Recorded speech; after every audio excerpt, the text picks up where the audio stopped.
Hi, I'm Maud MacDonald, the Retro Quilter, and today I'm going to show you something really fun that I'm kind of obsessed with right now, and that is adding Ric Rac.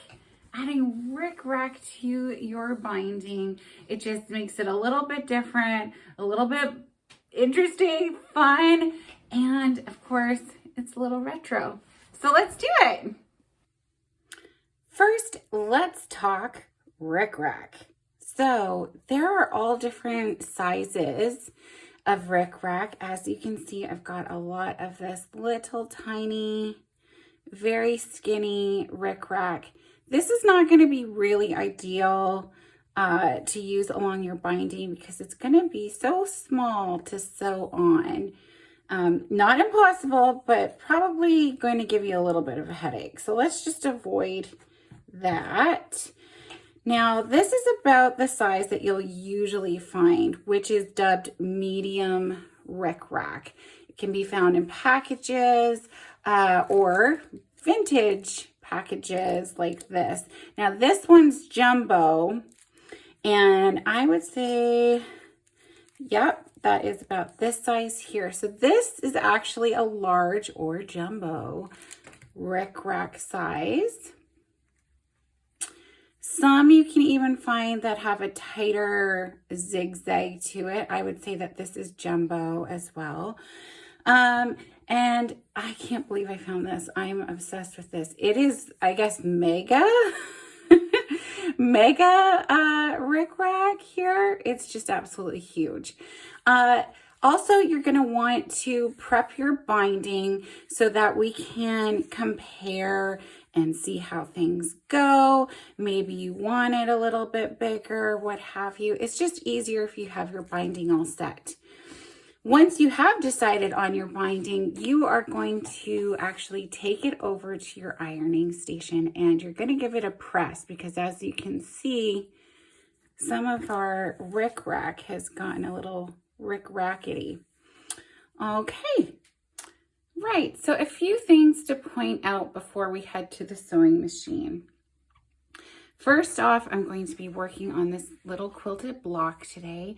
You can add Ric Rac to anything, really, anything with binding, that's for sure. So, in this particular block, though, my posies, this is my Poppin Posies pattern. It gets very close to the edge. So there's a 1/4 inch left on the block. But if I'm adding my Ric Rac right to the edge of the fabric, then I'm going to be cutting off and covering up some of this block, this posy that I've worked on. So what I've done is added on an extra 1/4 inch all around. I've just left it on with the batting and the backing. And I'm going to use that line to line up my Ric Rac. Now, to line up the Ric Rac, there are a couple ways to do that. I can pre-measure and go ahead and cut each piece to a side beforehand. You can do that. That would not be too hard with this, especially because it's a square and all the edges are the same.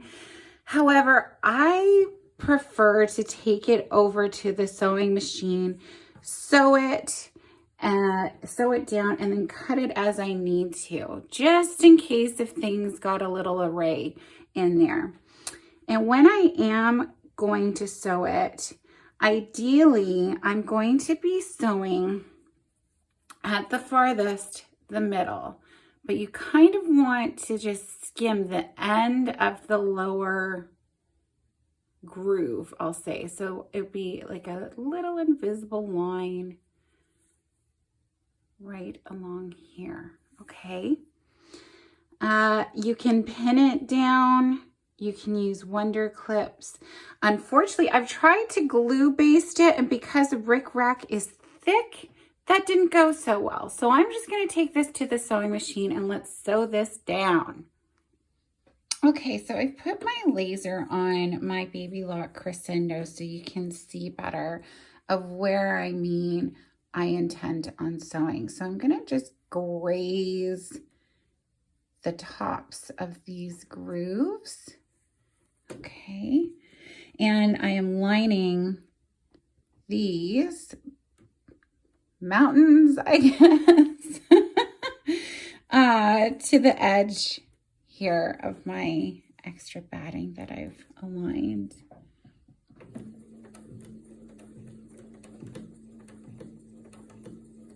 I am going to go a little bit slow because it's thick and because I want to make sure I'm attaching it all.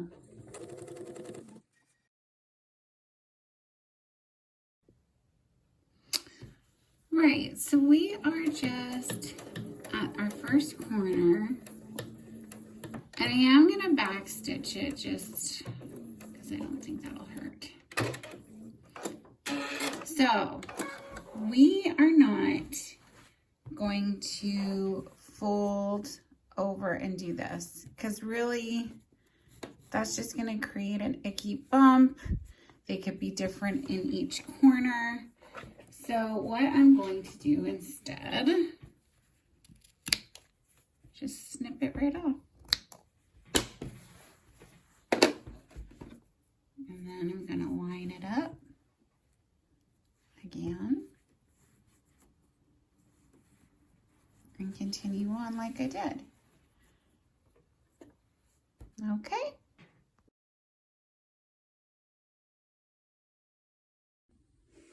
Oh my gosh, it's so cute already. Look at it. Oh, okay.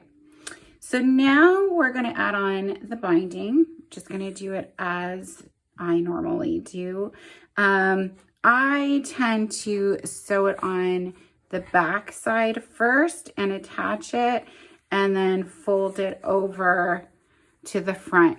Especially when I have hand quilted projects, I tend to coordinate with a hand stitched binding. So everything looks coordinated, you know? So that's what we're gonna do.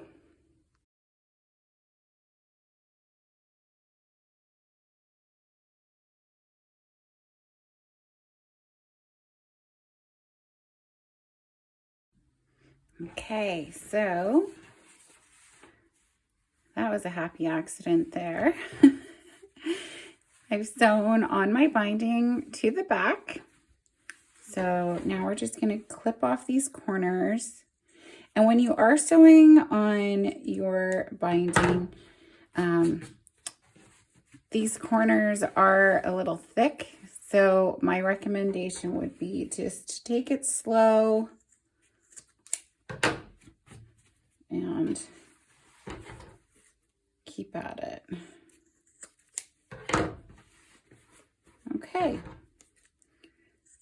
Clipped my corners. And we are ready to take this to the ironing station.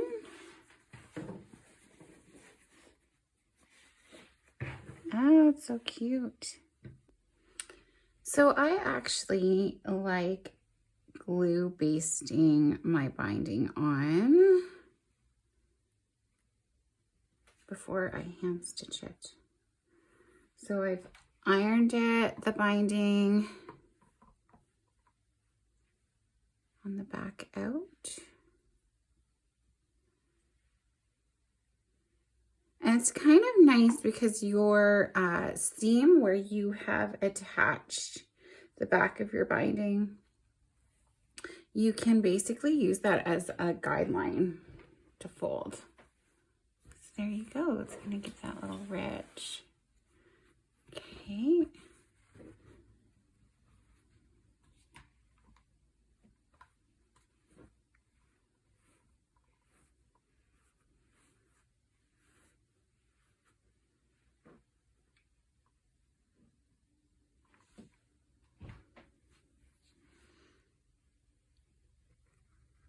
So I'm going to get this all attached. And then tonight, I'm gonna sit on the couch and I'm gonna hand stitch this little cutie.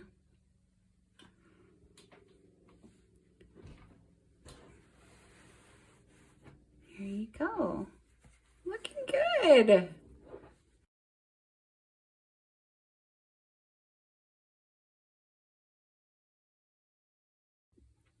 Okay, so this is cute. If I do say so myself, it's pretty darn cute. Okay, so we are done. I'm going to hand stitch this later tonight. You can go ahead and use your machine as well if you want. I would take it slow because it is thick. Ric Rac is thick, and then you've got the binding and your quilts and all of the things. So take it easy, take it slow when you're attaching that. When you are hand stitching it as well, it's thick. So I've had to do like one stitch at a time. That didn't bother me. It might be something for you to consider. Other than that, I really hope that you've enjoyed this tutorial as much as I've had so much fun making this. I'm loving this Ric Rac. I hope you're obsessed about it like I am. And I can't wait to see your Ric Rac binding soon. So tag me on social media with Retro Quilter and the Retro Quilter Patterns, Ric Rac binding, all or any of the things. And until next time, friends, keep it quilty.